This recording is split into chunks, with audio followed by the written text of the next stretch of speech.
Para aceptarnos tal cual somos, tenemos que aprender a mirarnos. El espejo. Para vernos un poco más.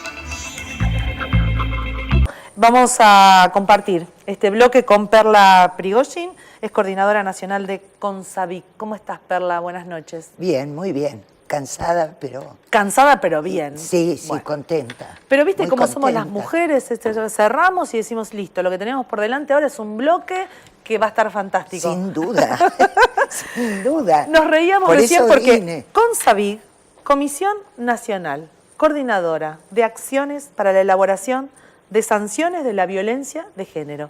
Todo eso significa. Claro, si me permitís un segundo, porque viene el tema.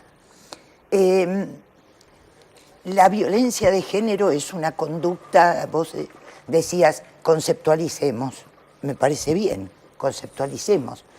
La violencia de género es una conducta, una acción u omisión que ejerce un hombre o una institución respecto de una mujer en el marco de relaciones asimétricas de poder, que esto se olvida fácil, ¿no?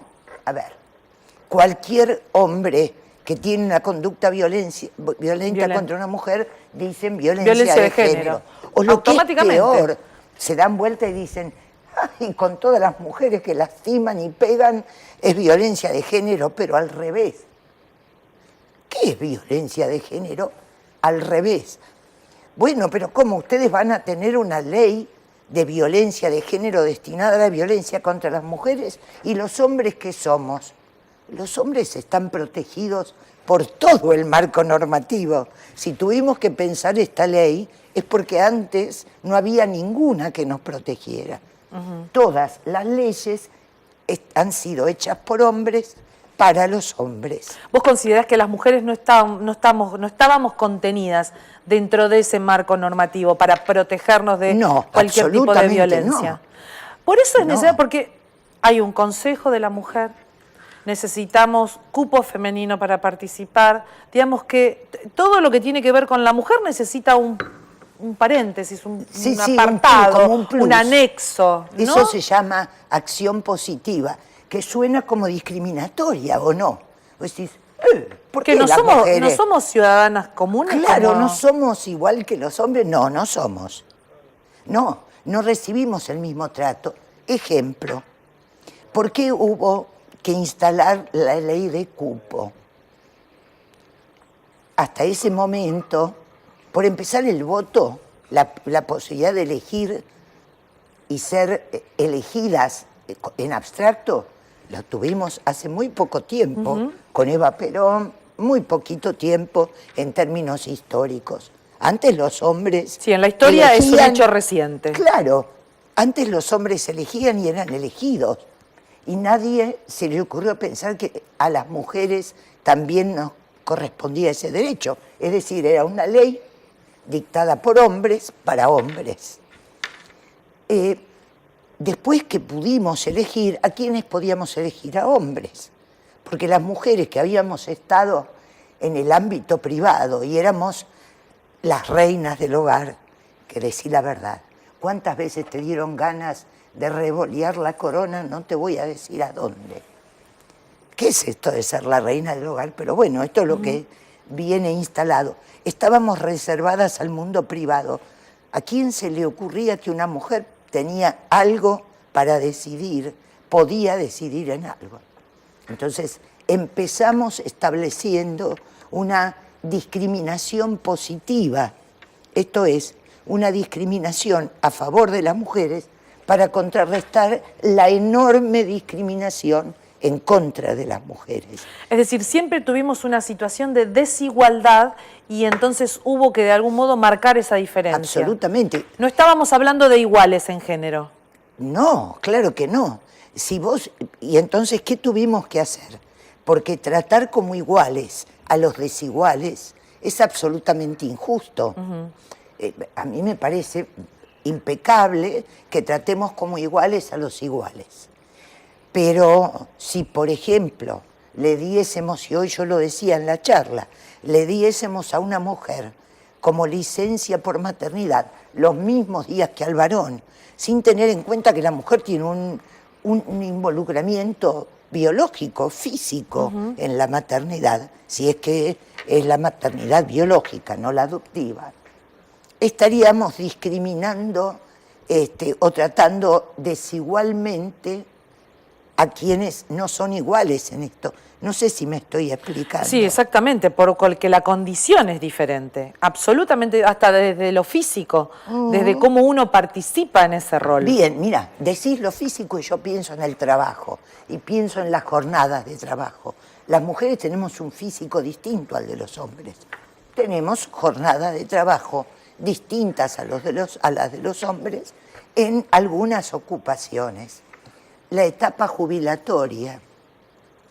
Las mujeres hacemos doble jornada laboral porque trabajamos en la jornada común, digamos, y adentro del hogar. Porque aunque no está en la Biblia, ni está en los códigos, ni está en ninguna parte escrita, por ese raro fenómeno de la cultura que hizo que no nos eligieran y que hizo que no votáramos y que hizo tantas cosas que nos fueron poniendo en un lugar determinado, digo, y retomo, por esas cosas de la cultura, las mujeres ganamos menos que los hombres por la misma tarea, las mujeres, digamos, nos toca, pese a ganar menos, nos toca sumarle la jornada, la carga adentro del hogar. ¿Y cómo ves a los hombres? ¿Están de algún modo aceptando esto que muchas sí. mujeres... Sí. Los hombres vienen marchando rápido, venían recontrafrenados. Sí. Yo hasta hace pocos años decía, para estas mujeres que somos, los hombres están en el horno, ¿viste? Pero no en el horno porque los matemos, sino en el horno porque están recrudos, pensaba yo. Esto no va, no va, no va. Y de pronto, ¿viste que hay una ley de la dialéctica que dice que la cantidad deviene en un cambio de calidad? No sé si la conocen. Pero un ejemplo, paréntesis, agua, ¿no? Tenés agua acá y le sumás frío, frío, frío, frío, y el agua cada vez más fría, más fría, más fría, estás sumando cantidades, y en un momento determinado, el agua se convierte en hielo, cambió la calidad. Claro. Bueno, yo creo que tanto laburamos con los hombres y tanto...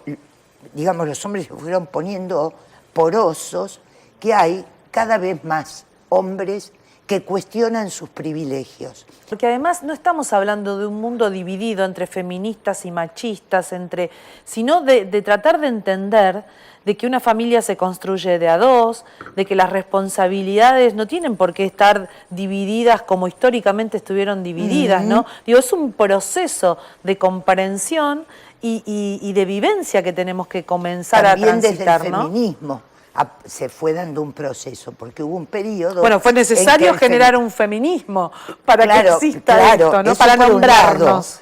Claro, eso por un lado, pero también hubo un momento en que tuvimos que salir de un cierto feminismo antihombre que a las heterosexuales no nos incluía. Claro. Quedábamos afuera como pedaleando en esta cosa de ser discriminadas por los hombres porque éramos feministas y por las feministas porque éramos heterosexuales. Claro, no se trata de atacar a nadie ni de oponerse en contra de alguien. Vamos en contra del patriarcado en todo caso. Perla, en función de todas estas consideraciones sobre la mujer, su rol, su situación social, el rol de la familia, ¿qué podemos decir de la violencia? Porque hoy la violencia de género y la violencia familiar pareciera, o la violencia familiar, mejor dicho, pareciera englobar a toda la violencia en función de lo que ocurre dentro del hogar, ¿no? Y vos explicabas que la violencia familiar no precisamente en términos normativos había de algún modo atendido como corresponde a la violencia sobre la mujer.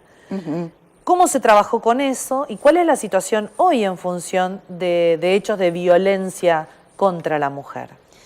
En principio, mientras se creía que las mujeres teníamos una cierta calidad de vida libre de violencias, en tanto nos cuidase una ley de violencia familiar, lo que fuimos viendo es que se fue haciendo conciencia, pero las medidas que traen las leyes de violencia familiar son medidas generales que va tanto para un niño, para un discapacitado, un anciano o una mujer.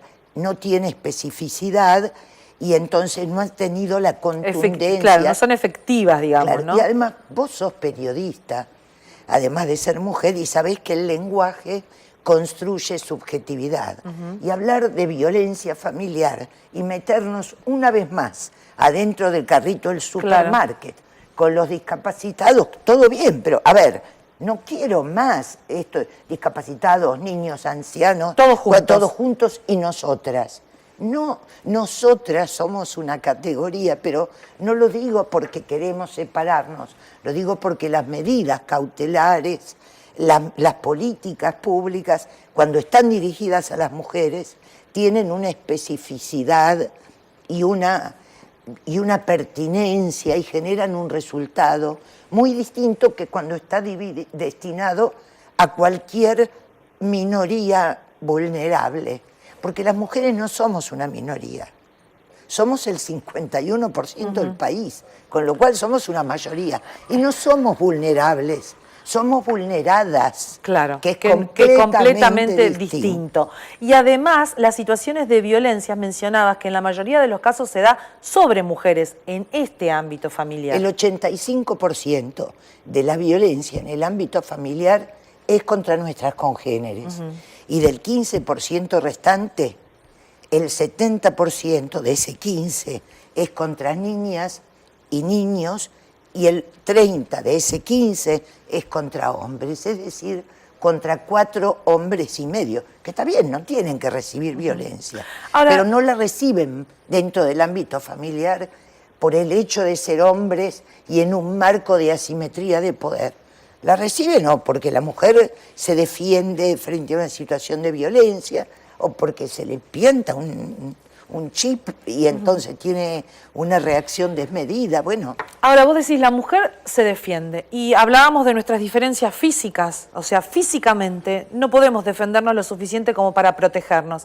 Entonces ahí es donde necesitamos que nos protejan las leyes, que el Estado nos brinde asistencia. Es decir, hoy hay una ley específica en función de esto. El tema es, y hablando con gente que ha sido protagonista de situaciones de violencia, te dicen, bueno, yo denuncio, pero la asistencia que recibo o lo que viene después es dónde vivo, qué hago con mis hijos, quién me protege, cómo me resguardan. Uno habla con la policía y dice, yo no puedo poner una consigna de por vida para que nada le ocurra a esta mujer. Digo, hay toda una... Entonces, ¿qué pasa con esto? El peligro es no denunciar, bancarse lo que pasa hasta que dé el cuerpo, ¿no? Y los reclamos que uno hoy ve públicamente son porque no está el Estado a la altura de las circunstancias. Para ¿no? nada. No está el Estado. Y entonces, Perla, digo, ¿en qué situación estamos y qué cosas habría que hacer para que esta ley nacional pueda aplicarse? ¿Qué pasa en la realidad del país? Fácticamente. Mira, sí, en la realidad del país yo te diría que recién estamos en pañales. La ley es del año 2009 y se reglamentó en el 2010. Recién estamos despertando, pero fundamentalmente recién le estamos así como pegando tincazos a las integrantes. Yo hablo en femenino, pero me refiero también a los hombres. Recién estamos tratando de despertar a las integrantes del Poder Judicial, tanto de esta provincia como de todas las provincias y la nacional también. Porque bueno... ¿Qué hay que hacer con esa ley en las provincias? ¿Hay que adherirse? No es necesario adherirse. No. Hay que adherir al procedimiento de la ley o dictar un procedimiento nuevo, específico de la provincia. Claro, con las particularidades de la región, con las especificidades. Fíjate, Perla, que, por ejemplo, este es un lugar en donde vivimos puertas para adentro, es un lugar donde el encierro pesa, el invierno pesa. Hoy me hablaban de esto. Cada cosa de esta, el encierro en función de que nos vemos más la cara, estamos más tiempo juntos, o sea, hay toda una serie de datos para tener en cuenta, ¿no? porque tuve una larga y fructífera reunión con mujeres que trabajan, mujeres y algunos hombres, ¿no? Pero yo ya te digo que hablo en femenino. Tuve una larga reunión con mujeres que trabajan tanto en el ámbito judicial como en salud, y me contaban de los déficits habitacionales que hay. También. Y que, eso produce hacinamiento. Exacto. Familias que viven y Déficit, comparten espacio. La verdad, falta de viviendas hay en todo el país.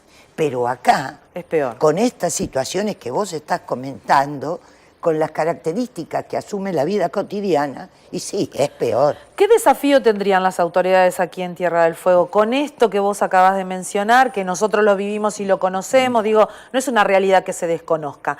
¿Por qué crees que no se aplica un procedimiento, no se toma una decisión en ese sentido? Digo, ¿se necesita recurso humano, inversión? ¿Qué es lo que se necesita? Todo eso se necesita, todo eso.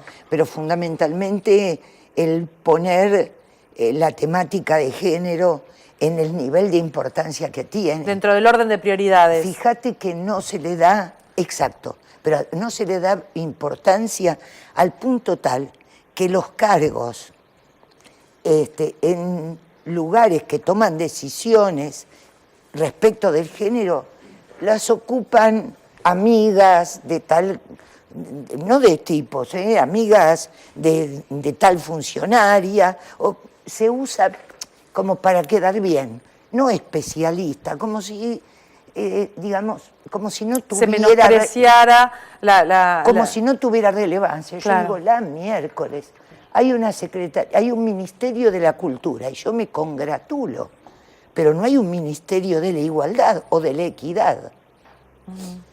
¿Qué es lo que más te preocupa hoy, Perla, en función de lo que ocurre? Porque además estamos en una sociedad más violenta.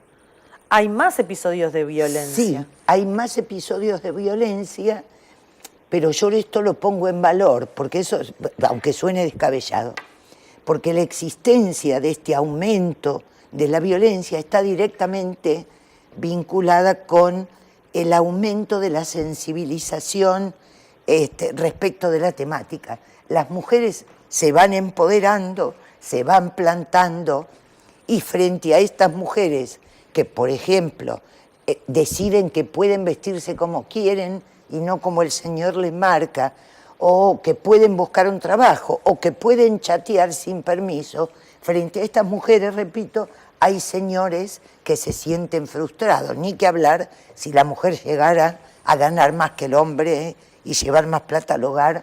Los hombres todavía esto lo viven como una afrenta personal, y pobres, lo entiendo, porque esta es una sociedad que valora al hombre en virtud de lo que gana y de las minas que se levanta, ¿no? Digo, en función de todos estos años a los que vos estuviste abocada a una temática tan especial, ¿no? En función de una lucha, en principio hasta solitaria, porque absolutamente. Eran pocos. Hoy hablar de violencia de género es otra cosa. Yo era abogada de familia cuando Claro. no existían los tribunales de familia. Para que te des una idea.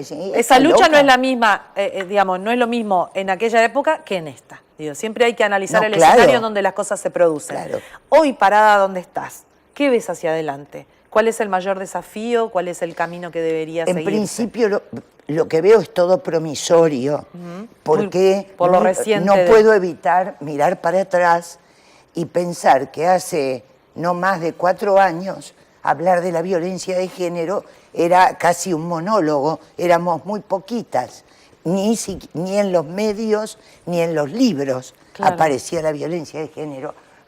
Y de pronto aparece esto, y toda esta cosa de que aparecen los medios, aparecen los hogares, las pibas discuten, se trabaja con talleres en las escuelas, y cuando empieza algo a nombrarse y a adquirir entidad en una sociedad, empiezan a aparecer movimientos que van paliando y acomodando. Yo, si me preguntas... Eso es un síntoma muy positivo. Absolutamente, estoy feliz con esto. Si me preguntas qué haría, te diría, bueno, yo emprendería un programa estructural, completo, de prevención y de asistencia, como dice la ley, que implica un montón de vectores que tal vez tendríamos que charlar en otro programa. Tal cual. Perla, yo te agradezco mucho que hayas estado aquí, me pareció muy interesante la charla y fundamentalmente para esto, ¿no? Para tratar de nombrarnos y tratar de contribuir, ¿no?, a este camino de igualdad, que no es ni más ni menos que un derecho que tenemos como seres humanos, más allá del género que representemos. Sí. ¿No? Te pido un favor. Sí.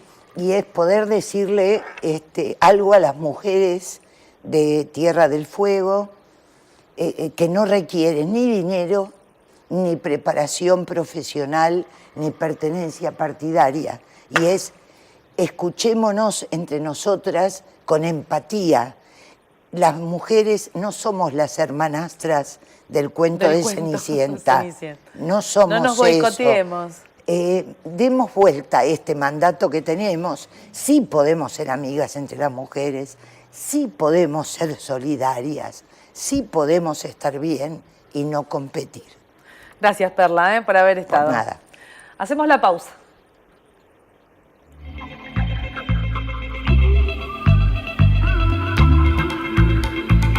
El espejo. El espejo.